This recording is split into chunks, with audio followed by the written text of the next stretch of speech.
All right, so let's talk about Whitmer. Can you set it up for the audience? Like, there was this horrible plot, and everybody's like, my God, that's terrible. Whether you like her politically or not, what was allegedly being plotted against her was awful. Then it turns out that, like,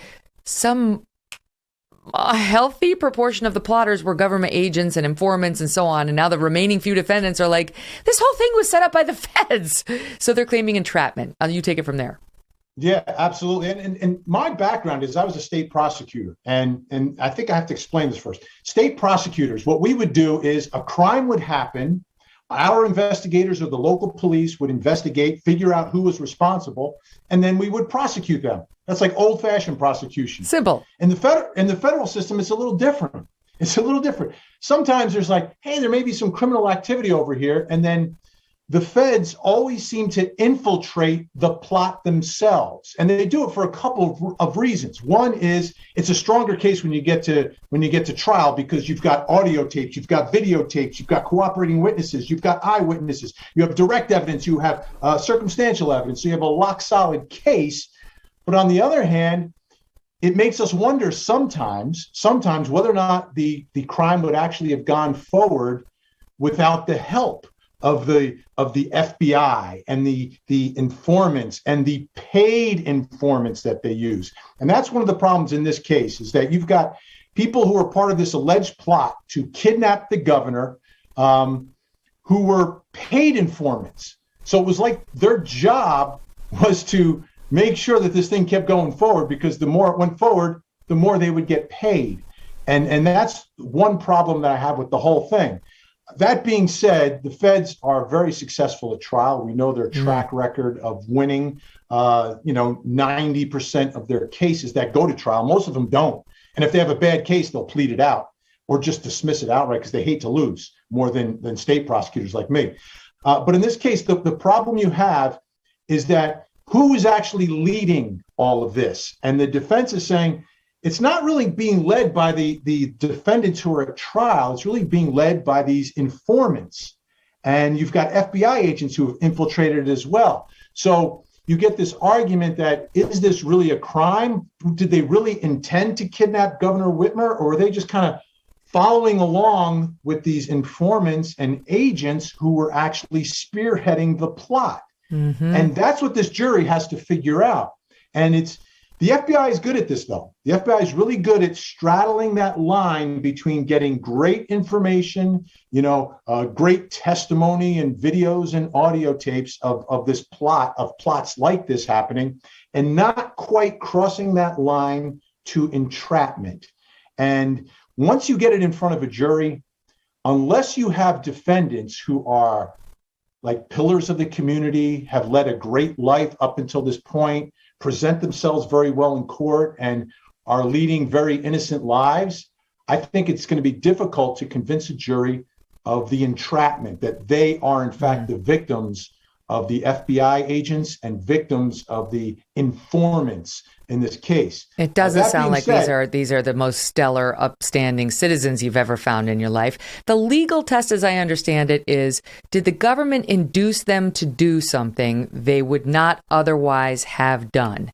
If the government hadn't stepped in, would these guys have still conspired to kidnap the governor?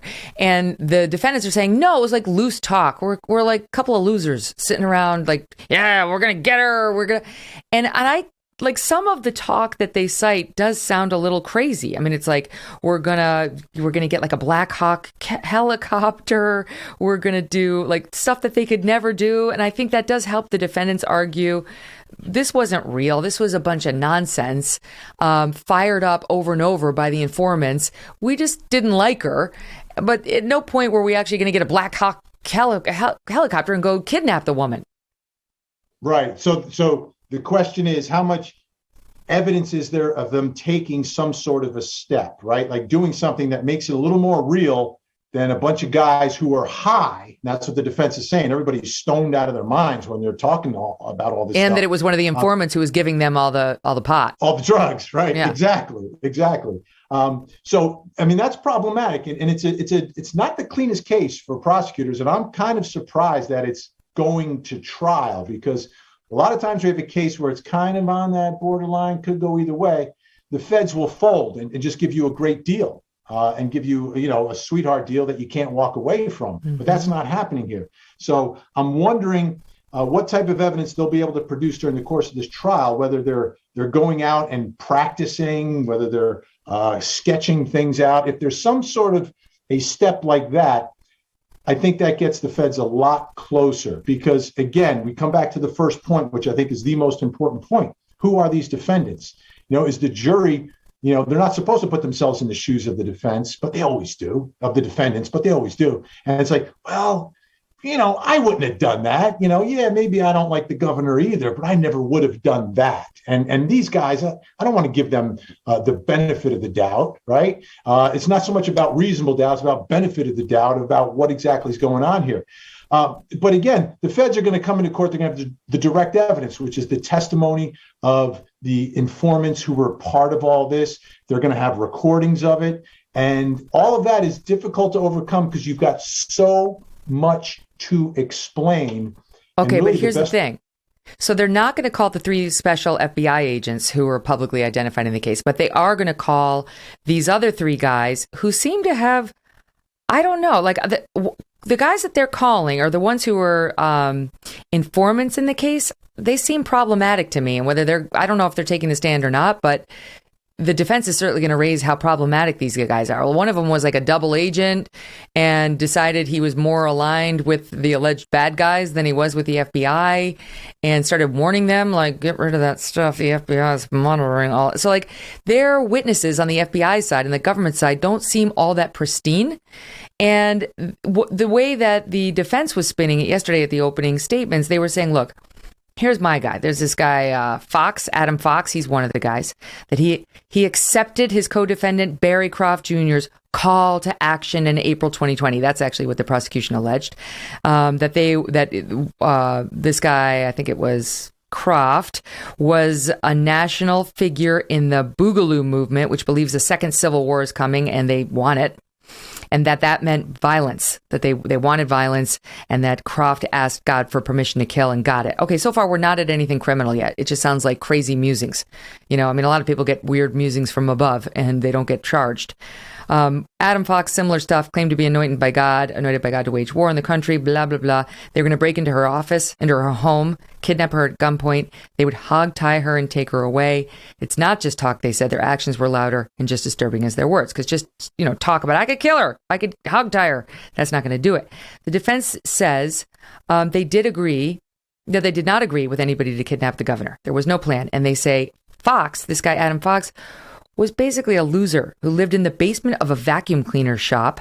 He didn't have any friends. He was taken in, Vinny. He was taken in by Big Dan.